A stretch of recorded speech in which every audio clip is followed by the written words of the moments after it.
What if the United States, the world's most powerful economic force for more than 100 years, is quietly losing the defining trade and technology war of our era, right before our eyes? While headlines focus on tariffs and threats, a much deeper shift is underway, one that could permanently alter the balance of global power. The question we must all ask is, can Washington catch up?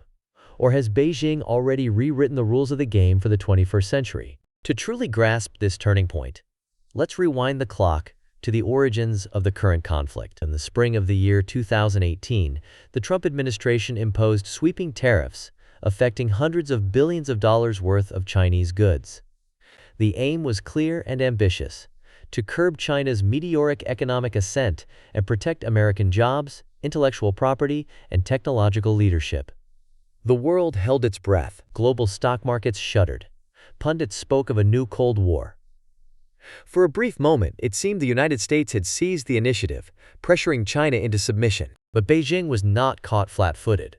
Far from it. Instead, Chinese leaders responded with a sophisticated, multi-layered strategy that blended defensive measures with an audacious, long-term vision.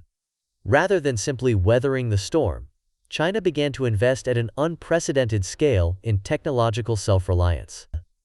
As Eswar Prasad of the Brookings Institution has observed, China's dual circulation strategy is designed to insulate its economy from external shocks and foster domestic demand. This approach is not just academic theory. It is transforming China's economy in measurable ways. Last year alone, China's investment in renewable energy soared above $400 billion, outpacing the combined totals of both the United States and the European Union. This was no isolated surge.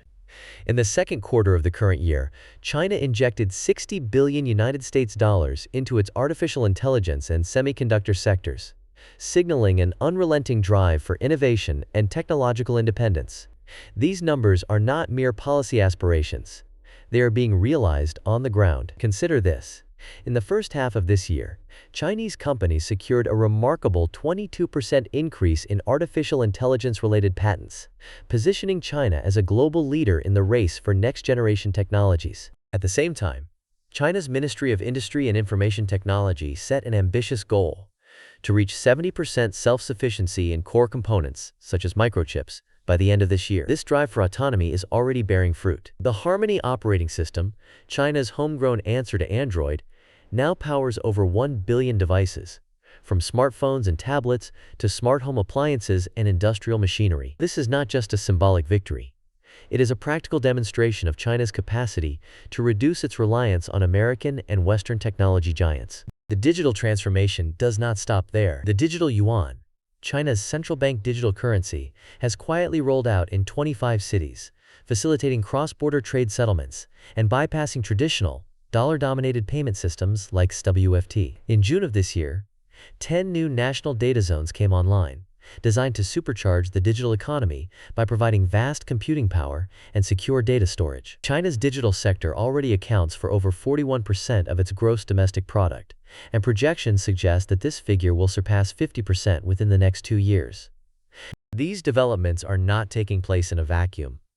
On the international stage, China is leveraging its economic heft to reshape global trade networks. The Regional Comprehensive Economic Partnership, or RCEP, a trade agreement covering nearly 1/3 of the world's population, gives China a central role in regional supply chains. According to the Peterson Institute for International Economics, RCEP could boost China's gross domestic product by nearly 1% by the year 2030, further cementing its status as the anchor of Asian trade. Wendy Cutler, vice president at the Asia Society Policy Institute, has warned, RCEP's impact on trade dynamics will be significant, giving China a central role in regional supply chains. This is more than just a bureaucratic reshuffling.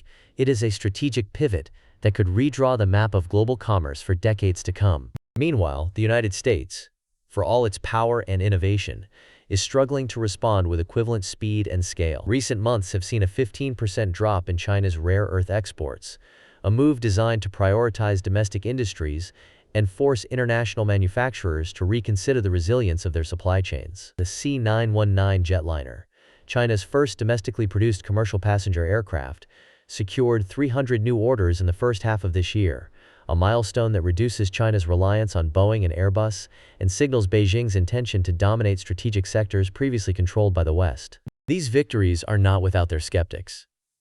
Not all experts believe that China's path is without peril. Michael Pettis of the Carnegie Endowment for International Peace cautions that China's investment-driven growth model, heavily reliant on debt, may not be sustainable in the long term. The country's total debt has ballooned, raising fears of a potential financial crisis if Beijing cannot successfully pivot toward a more consumption-driven economy. Ku Jin from the London School of Economics adds another layer of concern, warning that demographic challenges, including a shrinking workforce and an aging population, could drag down China's future growth prospects. Still, the momentum seems almost unstoppable. China has demonstrated a remarkable ability to turn external pressure into domestic opportunity, using the trade war as a catalyst for transformation rather than capitulation. As Washington scrambles to keep pace, we are left to wonder: are we witnessing the dawn of a new economic superpower? Or will hidden vulnerabilities bring China's meteoric rise to a sudden halt? The answer to this question will shape not only the future of the global economy, but the very architecture of tomorrow's technological world. To truly appreciate the stakes, let's look more closely at China's technological ambitions. The recent injection of over $60 billion into artificial intelligence and semiconductor research is part of a broader plan to establish global leadership in industries of the future. China's National AI Plan, first announced in 2017, set out to make the country the world's primary hub for artificial intelligence by the year 2030. Progress has been rapid and, in many cases, astonishing. Today, Chinese firms are not only filing more artificial intelligence patents than their American counterparts, but also commercializing these technologies at scale.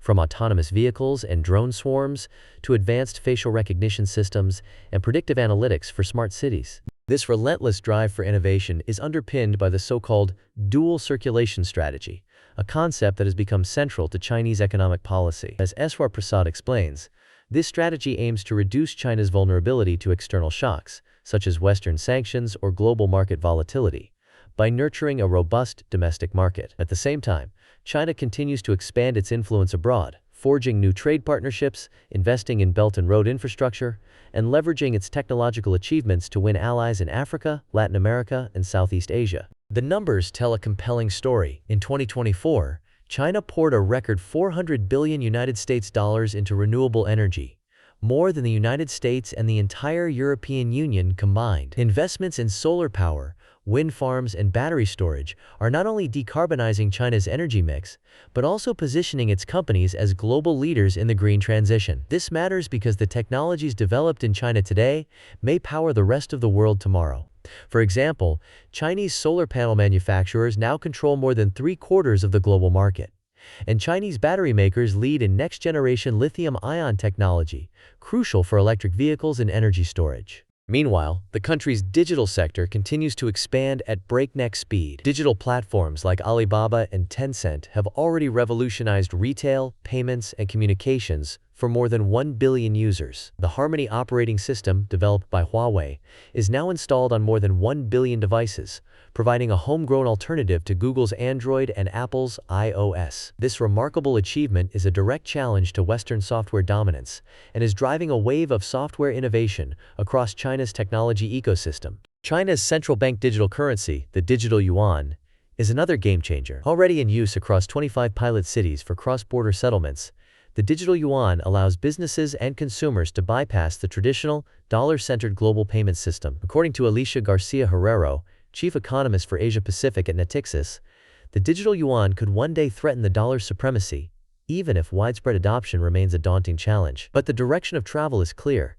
China is building the infrastructure for a parallel global financial system, one that could undermine the West's leverage over international transactions and sanctions. On the supply chain front, China's dominance in rare earth elements, a collection of minerals essential for advanced electronics, electric vehicles, and renewable energy technologies, gives it powerful leverage. In June of this year, China cut rare earth exports by 15% year-on-year, forcing American and European manufacturers to scramble for alternatives. This move is not only about resource management, it is a strategic calculation designed to protect domestic industries and encourage foreign companies to invest within China, where supply is more secure. The Regional Comprehensive Economic Partnership, which Beijing pushed to conclusion after years of negotiation, is another pillar of China's evolving strategy. Covering 15 Asia-Pacific nations and nearly one-third of global GDP RCEP, streamlines tariffs, harmonizes standards, and integrates supply chains across the region. As Wendy Cutler notes, this agreement gives China a commanding presence in Asia and beyond. For multinational corporations, the message is unmistakable.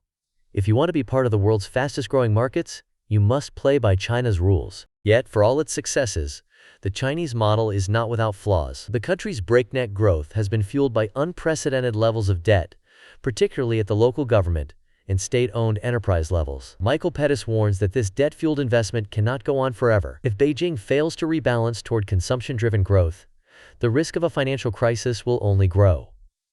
Moreover, China's population is aging rapidly. With fewer young people entering the workforce each year, the country faces long-term demographic headwinds that could sap its economic vitality, just as it seems poised for global leadership. Despite these looming risks, China's ability to pivot and adapt has surprised even seasoned observers. The government's response to external threats, whether tariffs, sanctions, or technological restrictions, has been to double down on innovation, invest in human capital, and accelerate domestic reforms.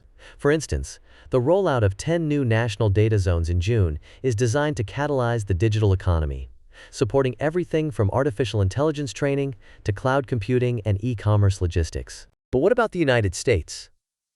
America is not standing still. Treasury Secretary Scott Bessent recently acknowledged that the U.S. must double down on emerging technologies if it wants to maintain its competitive edge. In response, Washington has ramped up investments in next-generation semiconductors, quantum computing, and advanced manufacturing. The CHIPS and Science Act, passed in recent years, is pouring tens of billions of dollars into domestic chip production, aiming to reduce dependence on Asian supply chains and secure the future of American industry. However, the American response has often been reactive and fragmented, lacking the centralized coordination that characterizes China's approach. While U.S. tech giants continue to lead in fundamental research and innovation, they face growing regulatory scrutiny at home, and their global dominance is being challenged by both Chinese competitors and shifting geopolitical alliances. The global economy is being redrawn with new partnerships, often led by China, that exclude or marginalize American firms. So what does this epic rivalry mean for you, the viewer?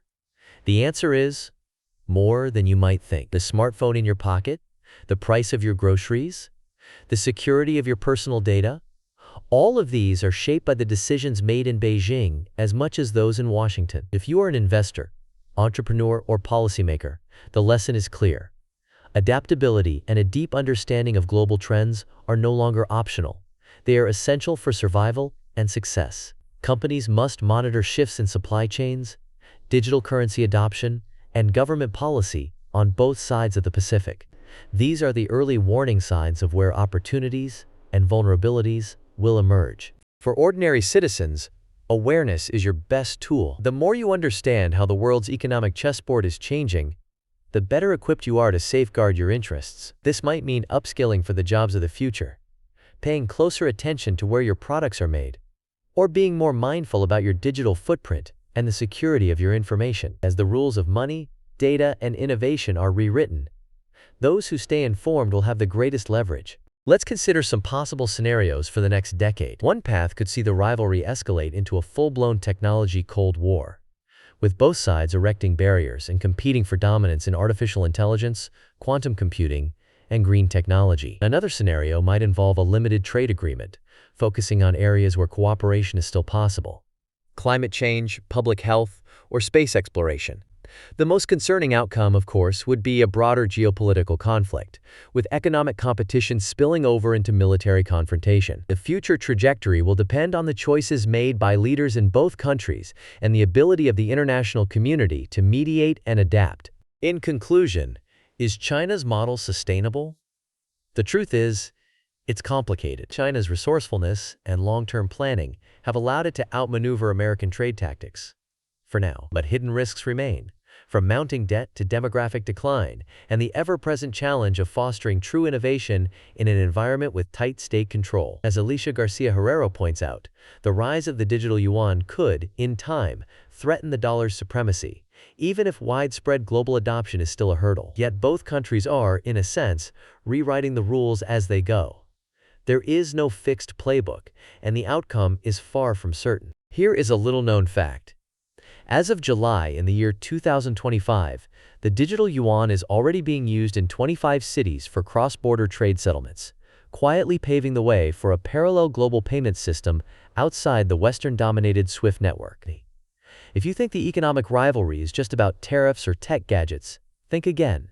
It's about who will control the future rules of money, data, and innovation. The stakes could not be higher. So what should you do next? If you found these insights valuable, make sure to subscribe to our channel, leave a comment below with your thoughts on who you believe will come out on top, and share this video with anyone who wants to understand the real story behind the headlines. The world is changing at lightning speed. Stay tuned, stay aware, and above all, stay informed. Remember, the future is